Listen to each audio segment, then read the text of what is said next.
You probably have never heard of Izmir, but you probably have heard of Smyrna. Smyrna is one of the 7 churches that was referenced in the book of Revelation that Jesus was talking to. Smyrna is what is now Izmir, Turkey. The old ruins are there. When Jesus was talking in the book of Revelation to the church of Smyrna, he didn't have anything bad to say to them, unlike the other churches. Any warnings or anything of that sort. It's the one church. It's the one church that Jesus had things to say like, I know that you're going through poverty. I know that you're going through persecution. You are going to face death. He said, but then Jesus starts encouraging them. Don't give up. Don't throw in the towel. Because what I have for you is a crown of life. So I was excited about going to Izmir because I wanted to see this place. I wanted to put myself in a place where I could see, what did that look like? And of course, all that's there are just a bunch of ruins.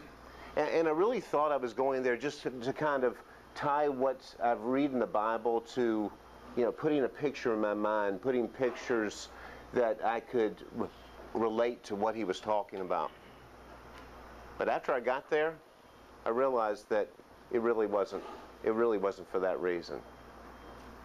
Because God had a whole other purpose. He wanted to show my wife and I something that I don't think I've ever seen before. And it happened quite accidentally. We were on a cruise. It was our 15th anniversary, so we started off in Venice. And then we cruised down the Greek Isles. We stopped in Croatia and also in Turkey. But at this place, the standard procedure is, if you booked a tour, you get off, you get on the vans. They have English speaking and Italian speaking and German speaking tours that all go off and do the same thing, but the people are accustomed to speaking their languages. So you break off into your individual tours. The people who don't book the tours on the ship, you then just get off, and then it's your responsibility to go over and either book a tour on your own or just get a taxi and go somewhere. Well, I didn't really plan on a tour. I just had one place that I wanted to go see. I just wanted to go see the ruins. They weren't that far away from the port. So I was just planning on getting off and getting a taxi. So as I got off, I passed by all the people trying to sell you tours, trying to get as much money out of you as possibly could. And everybody offering something different, some different variation. And I kept saying, no, I stuck to my guns. I knew exactly what I wanted to do. So I walked past that, and I walked to the taxi stand, and the guy who calls the taxi drivers, I told him, I said, I just want to go to this one place. I just want to go to see where the ruins are. I said, that's all I want to do. I said, then you can drop me off at the shopping area, we walk through that, and then we'll get back on board. That's all I wanted to do. Well, you can see he wasn't going to sell me on anything. So he called this driver over. His name was Cheto. Now, Cheto is the person that I want to talk about today. I got a picture of him. This is Cheto. Cheto was a funny guy.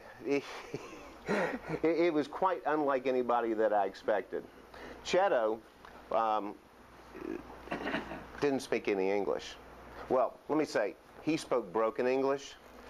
So he started communicating me in Turkish, which, of course, I didn't understand. So I had to pull out the map, and I'd say, this is where I want to go, right here.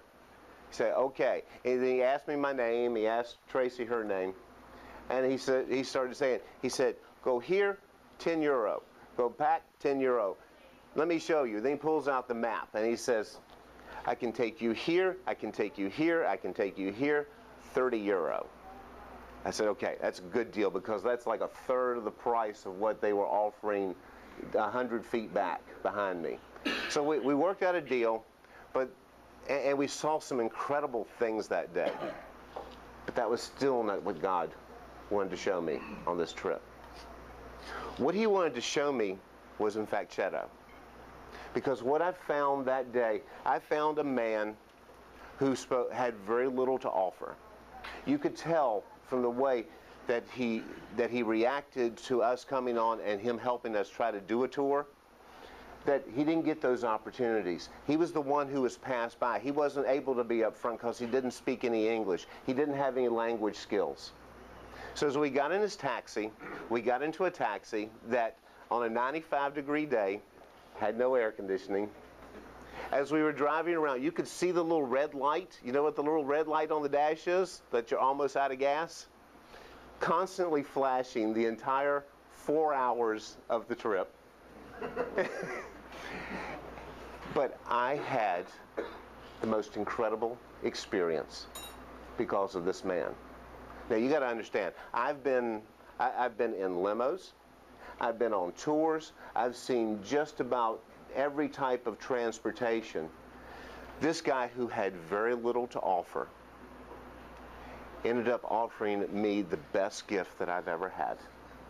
Because this man, as he was driving, he wanted to make sure that we were taken care of.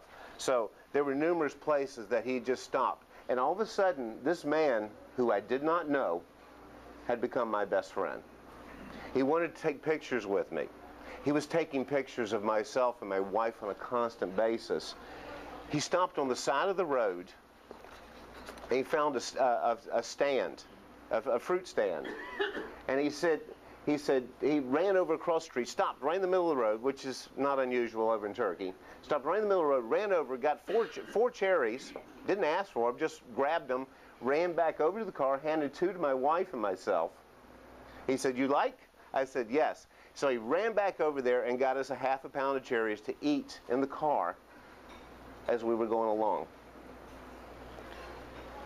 This man, I realized that God wanted me to see something. God wanted me to see something in a person who didn't have any air conditioning, didn't have much gas in his car, but wanted to be a servant to me. And it was the most incredible experience watching his response, watching his excitement and his joy. Every time he took a picture, he had a digital camera. Every time he'd take a picture, you know, after you take the picture, the little picture shows up on the back for about 5 seconds. Well, as soon as he would take the picture, he would run over real quick. He said, "Cheto, photo?" He said, "I take 1 picture, regular, 2 pictures, zoom, zoom." And the whole day was like this. And as he was trying to explain and trying to take us on this tour, he was doing the best that he could with what he had to offer. I want to tell you a second story. A second story is about a lady. This lady, she was poor. In fact, there was a depression in the entire land, and it had been for some time. She had very little resources. In fact, everybody in the entire town had been the same way. There had been no rain for well over a year. There was no grain growing. There was very little resources. She had a son that she had to provide for, but she had no means to provide. Her husband had just passed away. So there she was, just down on her luck, trying to hang on day by day, trying to just survive, trying to just make it one more day. And then it finally came down to that place where she said, "I don't know what else I can do. I've got no more resources. All the money's gone. There is no grain. There is nothing."